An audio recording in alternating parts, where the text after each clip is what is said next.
तो सभी बच्चों का वापस से स्वागत है आज की इस क्लास में। तो आज की क्लास जो है वो बीएससी थर्ड सेमेस्टर केमिस्ट्री के लिए और क्लास 12 की केमिस्ट्री के लिए दोनों के लिए बहुत इंपॉर्टेंट है, क्योंकि आज जो चैप्टर की हम बात करने जा रहे हैं वो चैप्टर है डी ब्लॉक एलिमेंट। हमने स्टार्टिंग में जब हम इलेवंथ में पढ़ते थे, हमने सबसे पहले पढ़ा पूरी की पूरी जनरल पीरियोडिक टेबल के बारे में। उस पीरियोडिक टेबल में किस तरीके से एलिमेंट क्लासीफाई किए जाते हैं, किस तरीके से उनका एटॉमिक रेडियाई चेंज होता है, किस तरीके से उनका स्ट्रक्चर चेंज होता है, आयनाइजेशन, एंथैल्पी, बला बला चीज़ें हमने चेक करी। फिर हम स्पेसिफिक किन्हीं ब्लॉक में आए। हमें पता है हमारा जो पीरियोडिक टेबल है वो 4 ब्लॉक में डिवाइड है इस तरीके से। तो फर्स्ट का ब्लॉक को एस कहते हैं, लास्ट वाले को पी कहते हैं, इनके बीच में जो आता है इनको डी कहते हैं, और नीचे वाले को कहते हैं F. S block, P block, D block, F. इन्हें ये क्यों कहते हैं? क्योंकि इनका कारण मैं बताया, क्योंकि इनका जो वैलेंस इलेक्ट्रॉन है, जो आखिरी इलेक्ट्रॉन है, वो किस में बढ़ता है? अगर एस में बढ़ता है तो एस में आएगा, पी में, डी में, डी में, एफ में आएगा तो एफ में बढ़ेगा। तो जो लास्ट इलेक्ट्रॉन होगा वो किस ऑर्बिटल, किस सेक्शन में बढ़ेगा, उसमें डिपेंड करता है कि वो एलिमेंट कौन से पीरियोडिक, कौन से पीरियोडिक ब्लॉक में रहेगा। आज हमने एस ब्लॉक के बारे में पढ़ चुके हैं हमारे सेकंड सेमेस्टर में। पी ब्लॉक के बारे में भी हम पढ़ चुके हैं। इस सेमेस्टर में हमें पढ़ना है इस डी ब्लॉक के बारे में, और नेक्स्ट सेमेस्टर में हम पढ़ेंगे एफ ब्लॉक के बारे में। तो डी ब्लॉक में एक्चुअल में अगर हम बात करें तो डी ब्लॉक में 4 सीरीज आती है। कितनी सीरीज आती है? 4 सीरीज आती है। सबसे पहले 3D सीरीज, उसके नीचे 4D, 5D, 6D। ये स्कैंडियम वाली, ये ट्रियम वाली, लिथियम वाली, एक्टिनियम वाली। हमें इन से 3 सीरीज के बारे में पता करना है। इस सीरीज के बारे में हम ज़्यादा नहीं पढ़ते हैं, क्योंकि पहली बात तो ये सारे एलिमेंट फेक होते हैं। फेक तो क्या होते हैं? ये सारे जो एलिमेंट है लेबोरेटरी मेड है, ये नेचुरल नहीं पाए जाते हैं। हमें पता होना चाहिए हमारा जो नेचुरल सबसे भारी एलिमेंट होता है वो यूरेनियम होता है, यूरेनियम 92। इसके बाद के जितने भी एलिमेंट हैं वो सारे के सारे क्या होते हैं? लेबोरेटरी मेड है, उन्हें अलग अलग फ्यूजन करके बनाया जाता है। ये एक्चुअली हमारे पाई मतलब हमारे नेचर में नहीं मिलते हैं। तो सबसे भारी यूरेनियम ही होता है, जो कि एफ ब्लॉक में आते हैं। पता होना चाहिए लेंथेनियम के बाद के 14 एलिमेंट और टेक्नो के बाद के 14 एलिमेंट एफ ब्लॉक में आते हैं, क्योंकि उनका जो लास्ट इलेक्ट्रॉन जाता है वो कहाँ जाता है? एफ में जाता है। अगर हम यही जोड़ देते तो फिर ये पूरा का पूरा टेबल ही क्या होता है, थोड़ा बिगड़ जाता है। इसलिए इसके बाद के एलिमेंट जो भी है उनके बारे में हमें नेक्स्ट सेमेस्टर में पढ़ें। मेनली हमें जिनके बारे में पढ़ना वो है 3D सीरीज, 4D सीरीज और 5D सीरीज। इन्हीं 3 सीरीज के बारे में पढ़ना पड़ता है, और इन 3 सीरीज के एलिमेंट के भी याद होनी चाहिए। ये सारे एलिमेंट है, पहला 3D सीरीज है, फिर 4D और फिर 5D सीरीज है।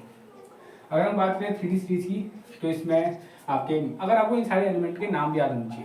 पहला scandium, titanium, vanadium, chromium, manganese, iron, cobalt, nickel, copper, zinc. ऐसे yttrium, zirconium, helium, molybdenum, technetium, rubidium, ऐसे करके हमारे पेरिडियम, तुम्हारा सिल्वर और कैडमियम, ऐसे लेंथेनियम, हाफनियम, टेक्नीशियम, टेरियम, tungsten, rhenium, osmium, iridium, platinum और गोल्ड और मर्क्यूरी।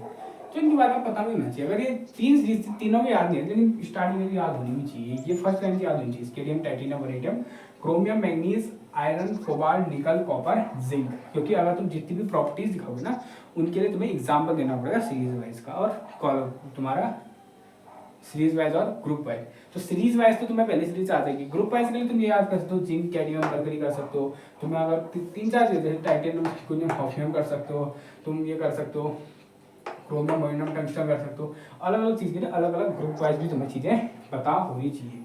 तो ये सारे एलिमेंट सबसे पहले याद होनी चाहिए। तो इन्हीं के सीरीज में हम बात करते हैं।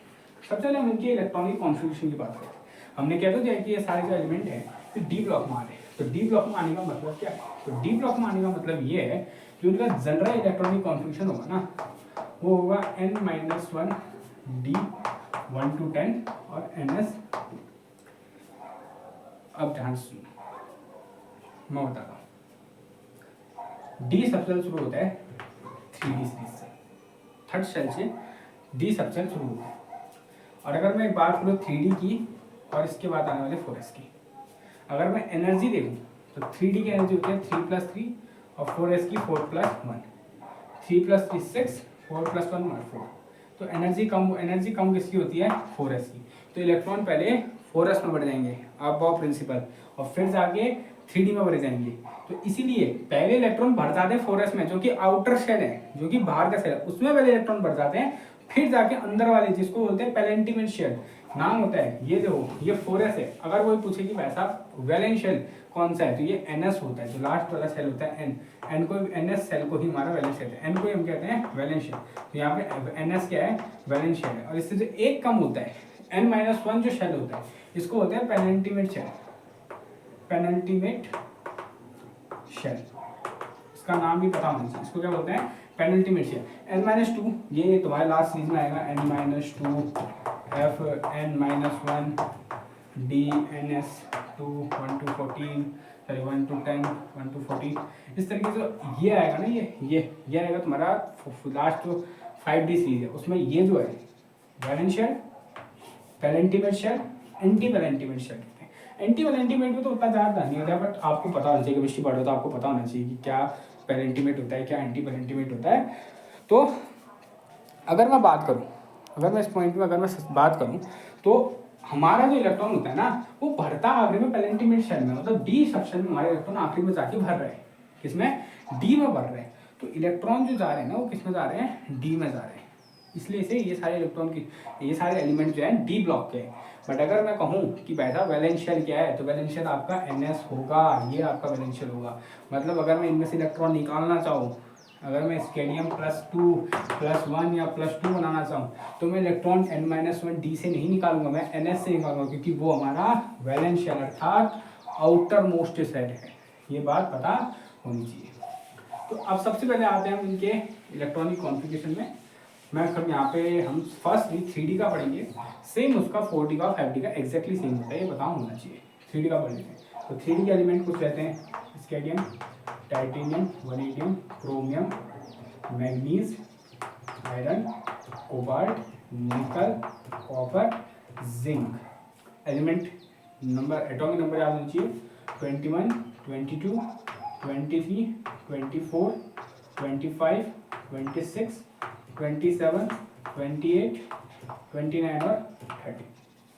ठीक है, जनरल मैंने बता दिया, ये होता है n-1 d 1 से लेके 10 तक, और ns 2, वैसे एक्चुअल में 1 2 होता है, 1 से लेके ये रहता है याद नहीं, ये होता है जनरल इलेक्ट्रॉनिक कॉन्फ़िगरेशन। अब ये सीरीज कौन सी है, थर्ड सीरीज है, 3D सीरीज है, तो n की जगह 3 होगा, सॉरी 3D सीरीज है तो यहाँ 3 होगा, तो n की जगह 4 होगा। तो आप फर्स्ट लिख देते हैं, चलो मैं दिखा देता हूँ फर्स्ट कैसे लिखा जाता है। तो पहला इलेक्ट्रॉन अगर मैं भरूँ, हमें आता है मूल पढ़ रखे, तो बताइए 1s2 2s2 2p6 3s2 3p6, अगर मैं चलो दिखाने तो 4s2 3d1, एक्चुअल में ये होगा 4s में पहले इलेक्ट्रॉन बढ़ जाएगा। पर अगर मेरा निकालने को, तो मैं इसको लिख सकता हूँ 3p6 3d1 4s2।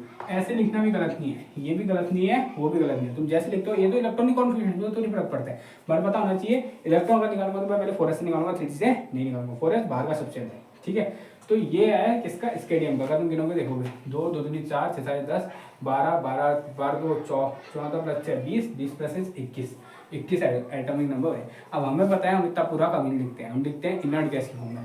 तो इतनी ये 3p6 तक जो इनर्ट गैस आती है वो होती है 18 आर्गन। तो सब में इसमें नीचे 18 आर्गन तो कॉमन आ जाएगा, इसमें 18 आर्गन तो सब में कॉमन आ जाएगा, 18 आर्गन सब में रहेगा। बस हमें लिखना है ये वेरिएशन 4s2 3d1, 3d में एक इलेक्ट्रॉन बढ़ते जाएंगे, आगे बढ़ाते जाएंगे। 3d1 था 22, एक और इलेक्ट्रॉन बढ़ेगा तो 4s2 तो वैसा रहेगा क्योंकि s बढ़ चुका है, यहाँ आ जाएगा 3d2। वनेडियम में 4s2 तो भरा ही है, यहाँ आ जाएगा 3d3।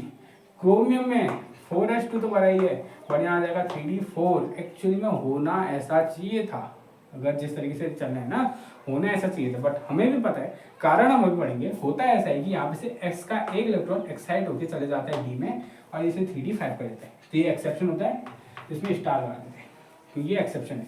3d3 के बाद 3d4 आना चाहिए था, बट डायरेक्ट 3d5 आ जाता है क्योंकि s का इलेक्ट्रॉन जंप कर जाता है। अब वापस से 4s2 पहले से भरा होगा, यहाँ कोई एक्स्ट्रा एक्सेप्शन नहीं है तो 4s2 रहेगा, 25 इलेक्ट्रॉन तो 3d5, ऐसे भी 4s2 3d6 4s2 3d7। एक ट्रिक बताऊँ, देखो अगर तुम्हें कभी ट्रिक याद करनी है कि सही भर लो नहीं भर लो, देखो 2 1 21 2 2 22 2 3 23, यहाँ तक एक्सेप्शन है। 2 5 इसमें 2 25, ऐसे 2 6 26 2 7 27, ऐसे इधर आएगा 2 8 4s2 3D8 28 होना चाहिए था 4s2 3D9, बट यहाँ पे भी एक्सेप्शन आ जाता है, एक इलेक्ट्रॉन यहाँ से भी जंप करके चले जाता है 3D10 में, यहाँ जंप करता है, और जिंक का नॉर्मल 4s2 रहता है और 3D10 रहता है।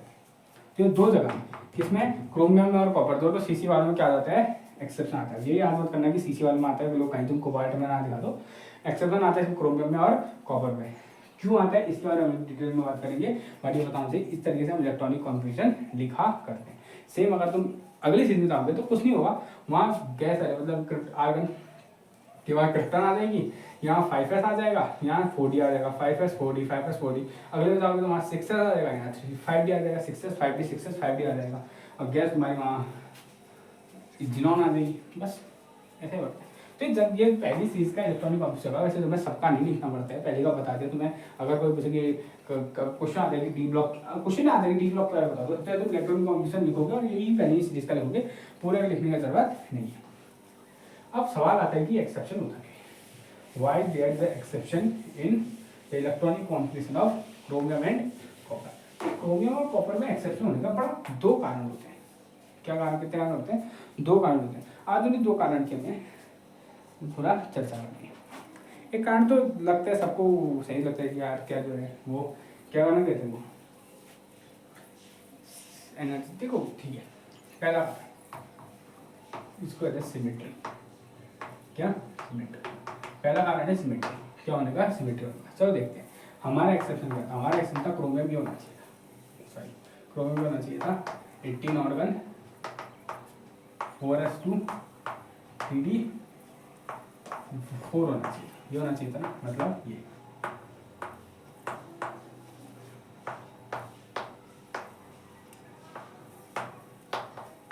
ये होना चाहिए था।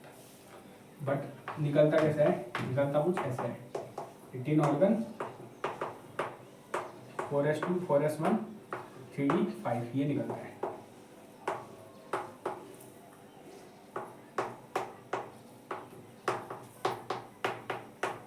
यहाँ से एक इलेक्ट्रॉन जंप कर जाता है इधर, ये जंप करके इधर से ले गया, तो ऐसा बन जाता है।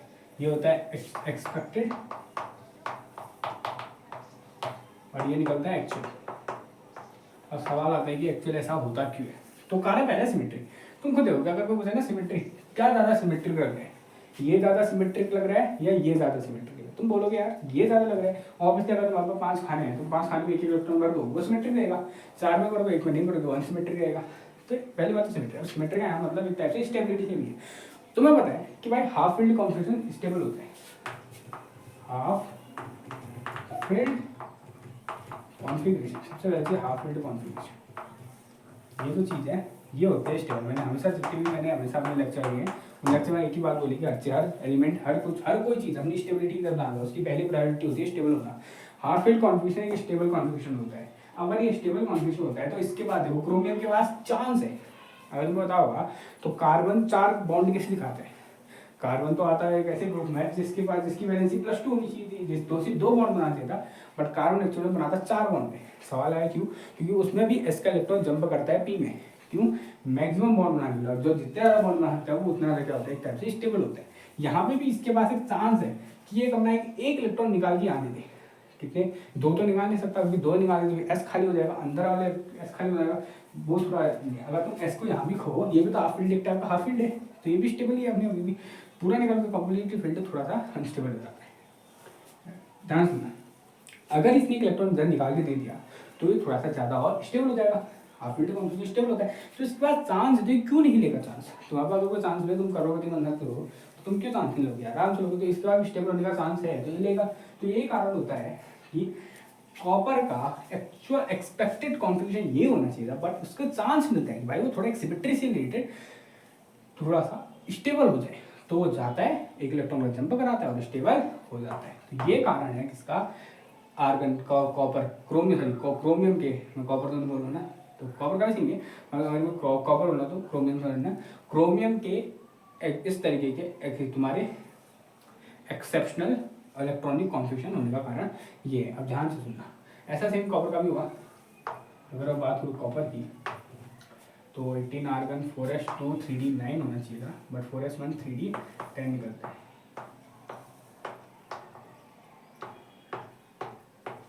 ऐसा कुछ है। ये होता है कॉपर का, ठीक है, किसका, कॉपर का। इसमें भी कार्ड होगा, तुम्हें तो सिमेट्री देखो, कहाँ ज़्यादा सिमेट्री दिख रही है तुम्हारे पास। मान लो 5 बच्चे, 5 बच्चों को तुम्हें टॉफी बांटी है, सबको एक 4 बच्चों को 2 टॉफियाँ बांटी है, कोई बांटोगे तो ये थोड़ी अच्छा रहेगा यार। तुम्हें इक्वल अमाउंट में बांटने, तुमने 5 को एक बांट दिया, तो यहाँ पे भी इसकी बात आती है। यहाँ तो हाफ फील्ड भी नहीं, यहाँ पे भाई फुल्ली फील्ड कॉन्फिगरेशन। और इलेक्ट्रॉनिक कॉन्फिगरेशन में सबसे ज़्यादा स्टेबल होता है फुल्ली फील्ड। हाफ फील्ड से भी ज़्यादा स्टेबल कौन होता है, फुल्ली फील्ड होता है। फुल्ली फील्ड सबसे ज़्यादा स्टेबल है। इसके पास चांस है कि ये जाए, ये अपने इलेक्ट्रॉन को एक्साइट करा के अगले ऑर्बिटल में भेजे, जिसके बाद ये और ज़्यादा क्या होता है, स्टेबल हो जाए। इसके पास चांस है, जो कि लेगा, क्योंकि चांस तो सब लेते हैं, जो कि इसने लिया और ये ज़्यादा क्या बन गया, स्टेबल बन गया। तो ये है वो पहला कारण, सिमेट्री, जिसकी वजह से स्टेबल होता है। ये ज़्यादा एक्सेप्शनल इलेक्ट्रॉनिक कॉन्फिगरेशन दिखता है किसमें, क्रोमियम में और कॉपर में। दूसरा कारण के लिए थोड़ा एक चीज़ पता होनी चाहिए, सबसे एक तगड़ी चीज़ होनी चाहिए। तो लास्ट सेमेस्टर की क्लास क्वांटम नंबर में हमने ये चीज़ पढ़ी थी, फर्स्ट सेमेस्टर में क्वांटम में पढ़ा होगा, तो मुझे वहाँ ये चीज़ पढ़ी होगी। हमने कहा था कि एक इलेक्ट्रॉन जो होता है ना, वो 2 टाइप के स्पिन दिखाता है, एक अल्फा स्पिन, एक बीटा स्पिन, या कहीं एक टॉप स्पिन, एक बॉटम स्पिन, या कहीं वो क्लॉकवाइज या कहीं एंटी क्लॉकवाइज। इसका मतलब एक बात समझ लेना, ऐसा नहीं है कि, अब देखो पहली बात तो लोगों को स्पिन समझ में आते हैं। लोग समझते हैं इलेक्ट्रॉनिक बॉल है जो घूम रहे हैं, क्लॉकवाइज घूम रहे हैं तो अल्फा स्पिन है, एंटी क्लॉकवाइज घूम रहा है तो बीटा स्पिन है। अगर इसने सोच लिया वो समझ लो नहीं, ये मतलब नहीं होता स्पिन का। मैं कभी बताऊंगा एक्चुअली स्पिन का मतलब क्या होता है। स्पिन का मतलब एक्चुअली नहीं होता, अगर तुम क्वांटम लेवल में सोचना स्पिन का मतलब होता है, ये स्पिन ना खाली इलेक्ट्रॉन के वेव बिहेवियर को शो करने होती है, इसको वेव बिहेवियर। इसमें बहुत बड़ी चीज़ है, अगर मैं कभी बताने लगा ना वेव बिहेवियर क्या होता है, वेव फंक्शन कोलैप्स कैसे करता है। अगर तुम कभी किसी क्या भी इलेक्ट्रॉन की स्पिन जान लो तो उसका वेव फंक्शन कोलैप्स कर जाता है। ये अगर तो इससे तुम्हारी बहुत तगड़ी क्वांटम की थ्योरी है, क्वांटम एंटेंगलमेंट की थ्योरी शुरू आती है। मैं बताने लगा तो बहुत ज़्यादा चीज़ बता दूंगा, बट अभी इतना सोचूँ ये तुम अभी बस अभी तुम्हारी इतना जानने की जरूरत नहीं है। क्वांटम एंटेंगलमेंट तो बहुत बड़ी बात होगी। इतना जानो कि भाई साहब हमारे एक इलेक्ट्रॉन की 2 टाइप की होती है, alpha spin, beta spin. Rule कहते हैं कि सेम स्पिन वाले इलेक्ट्रॉन एक ऑर्बिटल में नहीं बैठ सकते। अगर ये मेरा एक ऑर्बिटल है, एस ऑर्बिटल है, इसमें सेम स्पिन वाले इलेक्ट्रॉन, तो होता है ना अल्फा स्पिन को मैं ऐसे दिखाते हैं और बीटा स्पिन को ऐसे दिखाते हैं, सेम स्पिन वाले इलेक्ट्रॉन एक साथ नहीं बैठ सकते। हमेशा एक ऑर्बिटल में अपोजिट स्पिन वाले इलेक्ट्रॉन ही बैठे होने चाहिए, ठीक है। Point number 1। दूसरा पॉइंट नंबर, अभी एक बात बताओ तुम्हें, अगर उसमें बताओगा, किसमें बताओगा, ये बता, ये होता है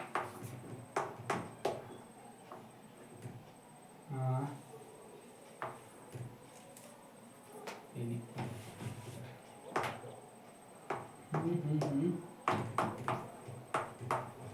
CO3, इसमें ये है ना, ठीक है, ठीक है, CO3 इसमें तो बताइए जो नेगेटिव चार्ज है ये रेजोनेंस में जाता है, ये कभी इसके बाद चले जाता है, ये कभी इसके बाद चले जाता है, इसके बाद आ जाता है, तो ये घूमते रहते हैं, जिसकी वजह से थोड़ा स्टेबिलिटी ज़्यादा रहती है इसकी। जिसकी जितना ज़्यादा कोई चार्ज है किसी ज़्यादातर एटम में उतना ज़्यादा स्टेबल होगा, ऑर्गेनिज्म में पढ़ा है हमने, ठीक है। तो वैसा ही कुछ इधर भी सीन होता है।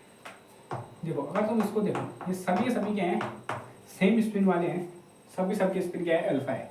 तो ये सारे जो सेम स्पिन वाले हैं ना, ये क्या करेंगे, अपनी अपनी जगह एक्सचेंज करेंगे, कहेंगे यार बोर हो गए कि घर में रह के, चल आप मैं तेरे घर में आता हूँ, तू मेरे घर में आ, फिर चल आज मैं तेरे घर में आता हूँ, तू मेरे घर में आता, ठीक है, चल आज मैं तेरे घर में आता हूँ, तेरे घर में। अगर तुम जितने ज़्यादा नई एक्सपीरियंस में मिलेगा तो तुम ज़्यादा खुश रहोगे, वही वाली बात है। तो ये क्या होता क्या है, सेम स्पिन वाले जो इलेक्ट्रॉन होते हैं, सेम स्पिन वाले जो इलेक्ट्रॉन होते हैं, वो अपनी पोजीशन, अपने ऑर्बिटल एक्सचेंज करते हैं सिर्फ उन्हीं के साथ जो सेम स्पिन में। ऐसा नहीं हो सकता अगर यहाँ पे एक उल्टा है, ऐसे एक्सचेंज होता नहीं है, उल्टा ऐसे होता नहीं है, बट मैं बताता हूँ रैंडम होता है। अगर ये उल्टा है, इसकी स्पिन मान लेते हैं बीटा होगी, तो ये इसके साथ एक्सचेंज नहीं कर पाता, याद रखना, सेम स्पिन सेम स्पिन।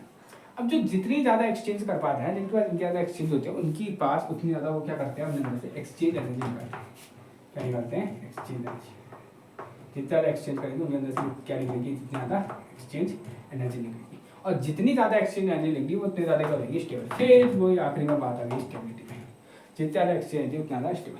तो तुम्हें बस चेक करना है क्रोमियम के नॉर्मल एक्सेप्शन, जो नॉर्मल इलेक्ट्रॉनिक कॉन्फिगरेशन जो हम मान रहे हैं उसमें ज़्यादा एक्सचेंज एनर्जी निकल रही है, या तुम्हारे एक्सपेक्शन उस वाले एक्सेप्शन वाले, चेक करते हैं, ठीक है। क्रोमियम ये नॉर्मल वाले, नॉर्मल वाले में डी में कितने होते हैं, 3 4, डी में होते हैं सिर्फ 4, और एक्सेप्शन वाले में डी में कितने होते हैं 5।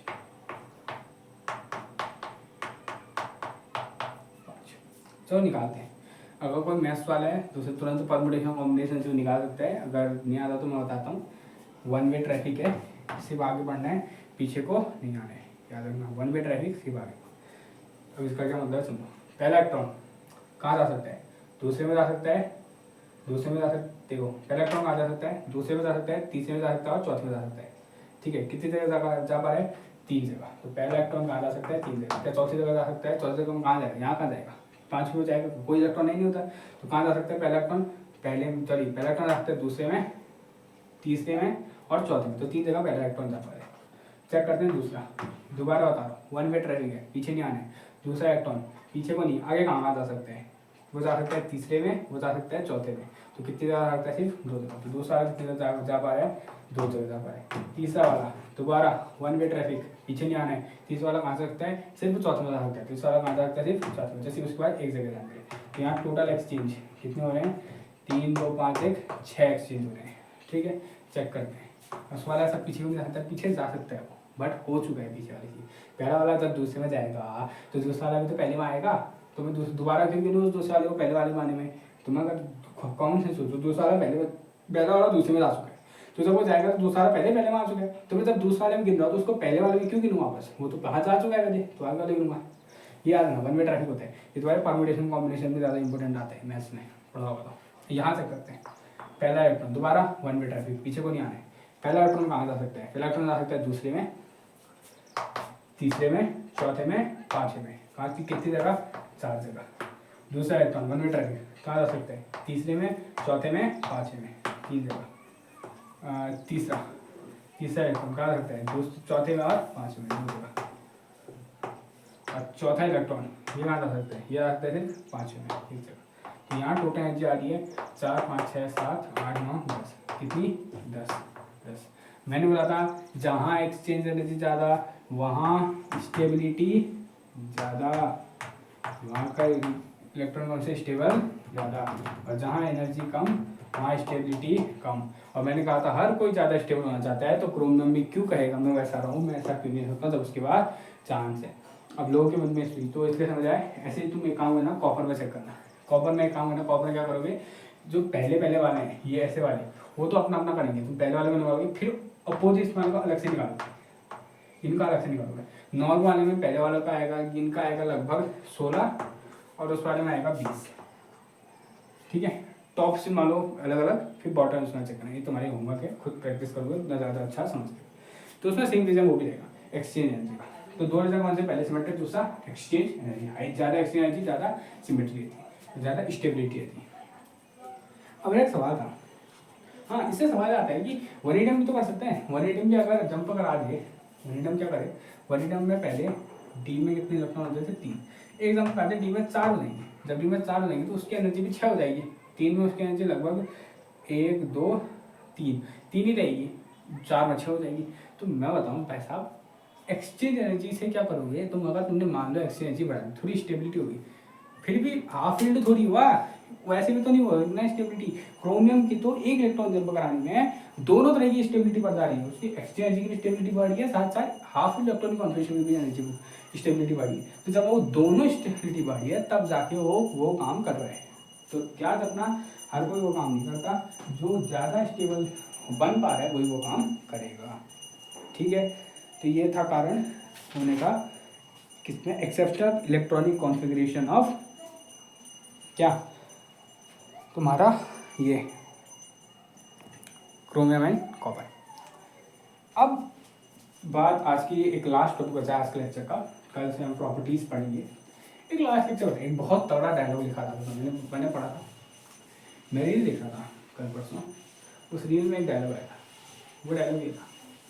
और अगर किसी को 12th में अगर किसी ने ये डायलॉग पढ़ा है, तो वैसे 12th में पढ़ा होगा, तो अगर पढ़ा है तो याद होगा। वो डायलॉग था ये, और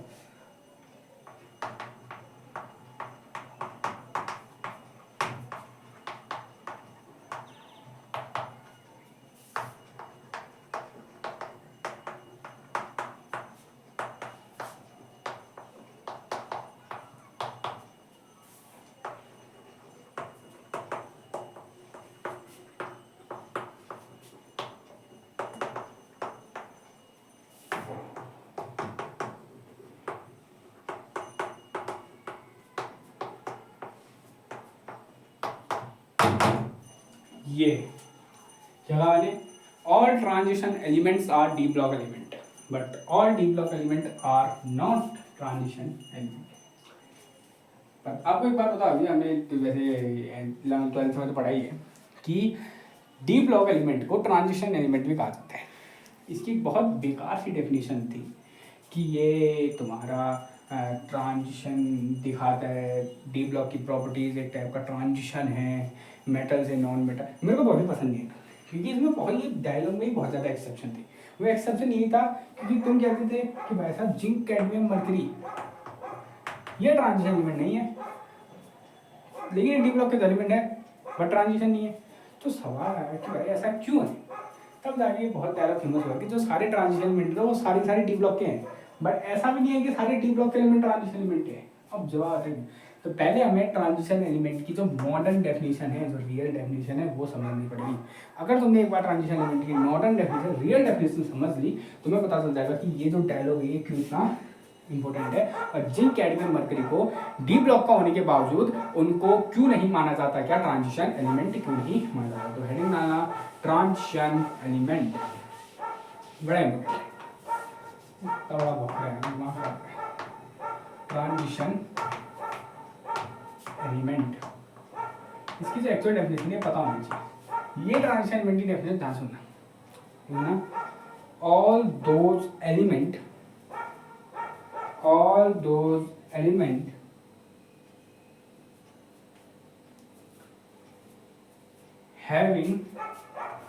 having partially, ये इंपॉर्टेंट है, TIL, partially filled d orbital are called transition element। नहीं ना, in their, ये इंपॉर्टेंट है क्योंकि इससे सवाल पड़ेगा तो वो भी है, in their ground ग्राउंड और ऑक्सीडेशन स्टेट क्या है, आर कॉल्ड ट्रांजिशन एलिमेंट। क्या है, all transition element are all those element which having partially filled D orbital are in their ground और ऑक्सीडेशन स्टेट या ionic state are known as transition element. मतलब हर वो element ना जिनका जो डी ब्लॉक है वो पार्शियल फील्ड होना चाहिए, चाहे वो उनकी ग्राउंड स्टेट में हो या उनकी ऑक्सीजन। ऑक्सीजन स्टेट का मतलब होता है जब वो बॉन्ड बना लेते हैं। जनरली जो एलिमेंट बॉन्ड बनाते हैं ना, मेटल है तो साइड खाना आयनिक बॉन्ड बनाएंगे तो अपनी ऑक्सीजन स्टेट पे रहते हैं, Na जनरली Na+ में रहता है। तो पॉइंट इतना है कि या तो नॉर्मल Na तो बात क्या करें, तो या तो वो नॉर्मल अपनी ग्राउंड स्टेट में उसका पार्शली उसका जो डी ब्लॉक है वो पार्शली फील्ड हो किसमें, अपनी ग्राउंड स्टेट में, या उसका जो डी ब्लॉक है वो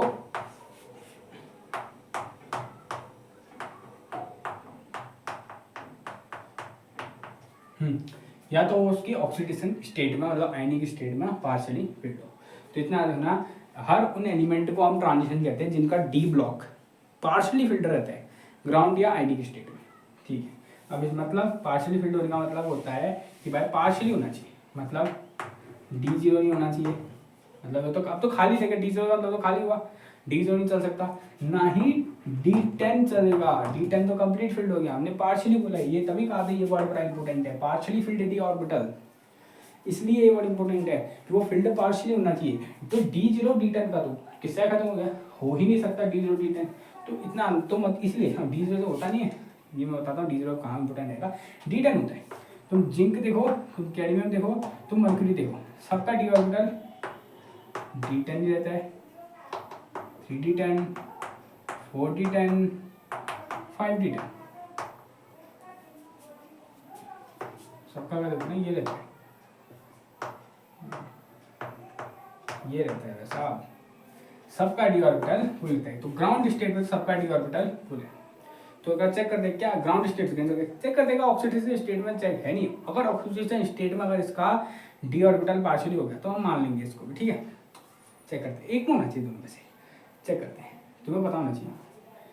जिंक हो, कैडमियम हो, मर्क्यूरी हो, उनकी जो जनरल ऑक्सीडेशन स्टेट होती है वो होती है +2, 2 इलेक्ट्रॉन निकाल दो बस। अब मैंने बताया था वैसा कहाँ से निकलते हैं 2 इलेक्ट्रॉन, आउटर मोस्ट शेल से, जो कि यहाँ पे 4s 5s 6s है। निकालो सब में से 4s0 5s0 6s0।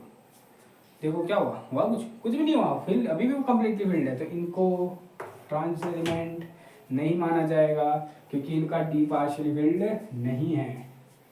ये है एक्चुअल डेफिनेशन। वो वाली मेरे को बिल्कुल पसंद नहीं है जो एक ट्रांजिशन हो रहा है, नहीं यार, ये this is the good definition कि जिनका क्या होना चाहिए था, डी स्ट्रक्चर या ग्राउंड में आप ऑक्सीजन स्टेट में पार्शियल फील्ड होना चाहिए था।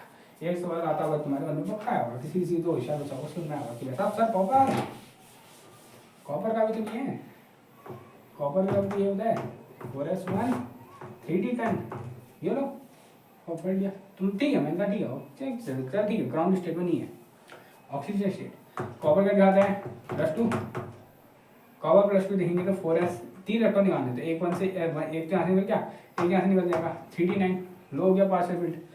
कॉपर +3 भी दिखाता है कहीं पे, तो 4s2 4s0 3d8, लो हो गया पार्शियल फील्ड। कॉपर अपनी ऑक्सीडेशन स्टेट मतलब जब वो बॉन्ड बनाता है तब जाके, तब उस पॉइंट में तो भाई उसका डी पार्शियल फील्ड है। जिंक का तो उसमें भी नहीं है, ना ग्राउंड में पार्शियल है, ना उसका ऑक्सीडेशन स्टेट में जाने का पार्शियल है। ऐसा नहीं कि तुम जिंक को प्लस नहीं कर सकते, वो दिखाता ही नहीं है। कोई मेरी मर्जी थोड़ी चल रही है कि भाई मैं कुछ भी कह दूँ, जब वो दिखाएगा तब जाके तो हम बात करेंगे ना, और जब भी वो दिखाता ही नहीं है तब जाके तो मैं कुछ फालतू की बात नहीं कहने वाला। तो जिंक सिर्फ +2 दिखाता है, इसलिए जिंक हो, कैडमियम हो या मर्क्यूरी हो, तीनों के दोनों ट्रांजिशन एलिमेंट में नहीं आते। तो आज की क्लास हमने क्या पढ़ा, आज की क्लास में पहले हमने पढ़ा कि डी ब्लॉक के बारे में हमने इंट्रो पढ़ा कि क्या होते हैं डी ब्लॉक, वो एलिमेंट जिनका डी सबसेल में आखिरी इलेक्ट्रॉन भरता है। बट अगर निकालने की बात करें तो निकालूंगा मैं आखिरी वाले सेल से, जो कि 4s से होगा। 3 सीरीज हमें पढ़नी है, 3d 4d 5d, 3d से 4d से 5d। इलेक्ट्रॉन आप याद कर सकते हो, पहली चीज याद होनी चाहिए scandium, titanium, vanadium, chromium, manganese, iron, cobalt, nickel, copper, zinc. और आप चाहिए तो शॉर्ट में पूरी, अगर आप कहते हैं कि एलिमेंट टेबल याद करोगे तो शॉर्ट ट्रिक बता दूँ, वही हीना ना करेगा हरी ना करेगा सबसे याद वाली ट्रिक, इसकी भी बहुत तगड़ी है, सुनो तो व्यवहार करो भाई। तो अगर डिमांड है कर दूंगा, नहीं तो आपको याद करनी पड़ेगी, ठीक है। उसके बाद हमने पढ़ा कि एक्सेप्शन क्यों आ रहा था कॉपर में और क्रोमियम में, तो हमने पढ़ा सिमेट्री कारण था, दूसरा कारण था एक्सचेंज एनर्जी का। फिर हमने पूछा कि ऐसा क्यों है कि जो हमारा जिंक, कैडमियम, मरकरी, ये तीनों हैं तो डी ब्लॉक के एलिमेंट, फिर भी इन्हें ट्रांजिशन क्यों नहीं कहा जाता? क्योंकि हमें तो ट्रांजिशन डेफिनेशन ना, वो मेरे को कभी पसंद नहीं है, वो बिल्कुल सही टाइप की भी नहीं थी वो ट्रांजिशन डेफिनेशन क्या थी कि एक ट्रांजिशन ठीक थी, ऐसा भी नहीं था कि गलत थी वो पूरी की पूरी, ठीक थी वो, लेकिन उतना नहीं थी क्योंकि हर चीज उसमें एक्सेप्शन होते हैं ना, जिंक कैडमियम मरकरी क्यों नहीं है। तो फिर आई मॉडर्न डेफिनेशन जो कि थी कि तुम्हारे ट्रांजिशन उनको कहा जाएगा जिनका डी सबसे डी ऑर्बिटल ग्राउंड में और ऑक्सीजन स्टेट किसी भी एक में कितना होना चाहिए था, पार्शियल होना चाहिए था।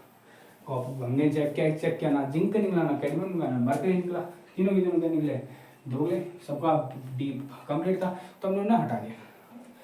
सवाल है कि कॉपर क्यों नहीं है, तो कॉपर नॉर्मल में नहीं है बट ऑक्सीजन स्टेट में तो है। तो ओवरऑल डायलॉग फिक्स हो गया कि सारे के सारे ट्रांजिशन एलिमेंट डी ब्लॉक के एलिमेंट होते हैं। अब डी ब्लॉक के होंगे तभी तो पार्शियल फील्ड होगा, लेकिन सारे डी ब्लॉक के एलिमेंट ट्रांजिशन नहीं होते क्योंकि जिंक के एलिमेंट।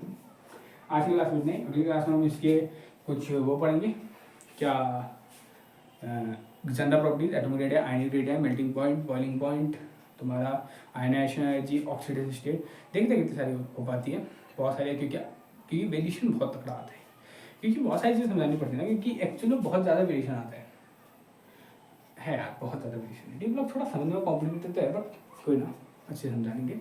आज की क्लास में थे, मिलते हैं अगली क्लास में। जय हिंद, जय भारत।